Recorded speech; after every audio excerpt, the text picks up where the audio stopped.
राष्ट्रवादी अजित पवार पक्षामध्ये प्रवेश करता आहेत, काय असा निर्णय घ्यावा लागला की तुम्ही हा प्रवेश करता? विधानसभेच्या पराभवाच्या नंतर आमच्या सर्व मतदारसंघातल्या कार्यकर्त्यांची मी मीटिंग आयोजित केलेली होती.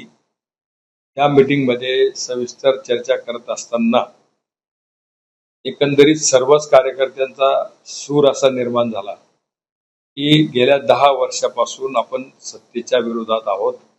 अनेक अडचणींना सामोरं जात असताना, लढा देत असताना आपल्याला इथपर्यंत यावं लागलं आणि आता आशा होती की आपण निवडून आल्याच्या नंतर सत्तेमध्ये येऊ. परंतु दुर्दैवाने पराभव झाला आणि त्यामुळे कार्यकर्त्यांची हिंमत खचलेली आहे.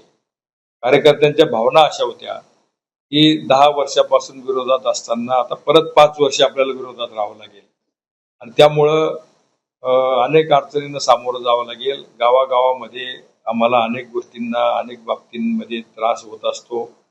समोरच्यांकडनं अनेक अडचणींना त्रास होतो आणि त्यामुळं आपण कुठेतरी सत्तेमध्ये गेलं पाहिजे ही भावना सर्वच कार्यकर्त्यांची होती आणि त्या पद्धतीनं आमचे तालुका अध्यक्ष जळगावचे जे आहेत परदेशी बापू, त्यांनी माननीय तटकरे साहेबांना फोन केलेला.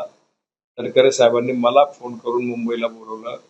मी परवा मुंबईला जाऊन आलो, त्यांच्यासोबत चर्चा केली. मला त्यांनी सांगितलं की मी माननीय अजितदादा पवार साहेब आणि प्रफुल्ल पटेल साहेबांच्या सोबत पण चर्चा केली. त्यांनी पण तुम्ही आमच्या सोबत आलं पाहिजे, आमच्या पक्षात आलं पाहिजे अशी संमती दिलेली आहे आणि त्या पद्धतीनं तुम्ही यावं, तुमचा सन्मान आम्ही ठेवू अशा पद्धतीची त्यांनी अपेक्षा व्यक्त केली होती आणि त्यामुळं मी त्यांना त्या दिवशी संमती दिलेली आहे.